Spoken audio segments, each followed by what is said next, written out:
परीक्षा नहीं हुई, लेकिन आज नहीं तो कल होगी। ये कोरोना महामारी आज नहीं तो कल जरूर खत्म होगी। स्कूल कॉलेज कभी ना खुले, ऐसा नहीं होगा। अब बहस करते रहोगे तो कोई पछतावा नहीं होगा। दोस्तों, कोरोना महामारी की वजह से इस समय सभी स्कूल कॉलेज बंद पड़े हैं, जिसकी वजह से विद्यार्थियों में पढ़ाई के प्रति बहुत लापरवाही देखी जा रही है। इसी को देखते हुए मुंबई के एक स्कूल में हमारे पुराणों में लिखी एक कहानी सुनाई गई और विद्यार्थियों को इस कहानी के जरिए एक सलाह दिया गया। ध्यान से सुनिएगा। एक बार भगवान इंद्र किसानों से नाराज हो गए और उन्होंने घोषणा कर दी कि 12 साल तक बारिश नहीं होगी और आप फसल को नहीं उगा पाएंगे। भगवान इंद्र से किसानों ने विनम्रता पूर्वक विनती की और किसानों की विनती को देखते हुए इंद्र ने बड़ी चालाकी से बारिश न होने का सारा श्रेय भगवान शिव के ऊपर डाल दिया और कहा कि बारिश तभी संभव है जब भगवान शिव अपना डमरू बजाएंगे। लेकिन इंद्रदेव भगवान शिव के साथ पहले ही गुप्त रूप से चर्चा कर चुके थे और उन्होंने किसानों के साथ सहमत न होने के लिए भी अनुरोध कर चुके थे। जब किसानों ने भगवान शिव के पास बारिश के लिए विनती करने के लिए गए तो उन्होंने भी कह दिया कि बारिश तभी होगी जब मैं 12 साल बाद अपना डमरू बजाऊंगा।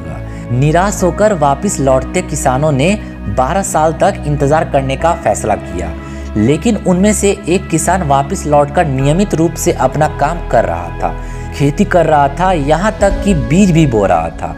अन्य किसानों ने यह देखकर उस किसान का मजाक उड़ाना चालू कर दिए। कुछ किसानों ने उससे पूछा भी कि आप अपना समय और ऊर्जा क्यों बर्बाद कर रहे हो, जबकि आप जानते हो कि 12 साल तक बारिश नहीं होने वाली। उस किसान ने जवाब दिया कि मुझे पता है कि बारिश के बिना मेरी फसल नहीं आएगी, लेकिन ये सब केवल अभ्यास के रूप में कर रहा हूँ। 12 साल बाद मैं फसलों को उगाने और खेतों में काम करने की प्रतिक्रिया को भूल जाऊंगा।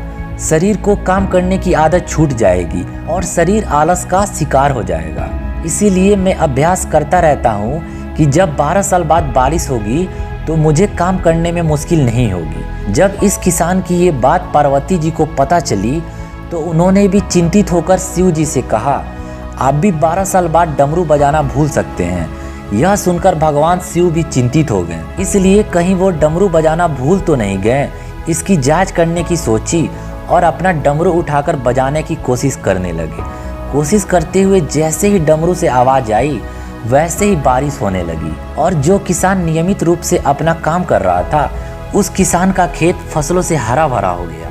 लेकिन बाकी सभी बारिश के इंतजार करते किसानों को पछतावा हुआ, क्योंकि उन्होंने अभ्यास करना भी छोड़ दिया था। इसी तरह 2 सप्ताह बाद, 2 महीना बाद या 2 साल बाद लॉकडाउन समाप्त हो जाएगा। कोरोना महामारी भी खत्म हो जाएगी। इस महामारी का खत्म होने तक का इंतजार करने से बेहतर है कि आप जिस कक्षा में या जिस अगली कक्षा में जाने वाले हैं उसका अध्ययन करें। पुस्तकों का अध्ययन करके अपने कौशल को तेज करें। आपके पास जो ज्ञान है उसे और बढ़ाएं। इस समय का इस्तेमाल करें और ये सोचें कि आप और भी बेहतर कैसे कर सकते हैं, क्योंकि डमरू कभी भी बच सकता है मेरे दोस्त। इसलिए अभ्यास करते रहें। अभ्यास ही गुणवत्ता का सार है, जो आपको किसी भी क्षेत्र में पूर्ण बनाता है। अगर आप अपनी पढ़ाई के प्रति लापरवाही छोड़कर अभ्यास करते रहेंगे तो जब काम करने का समय आएगा, जब भी परीक्षा का समय आएगा, तो आप हर चुनौती और हर क्वेश्चन का जवाब देने के लिए तैयार रहेंगे।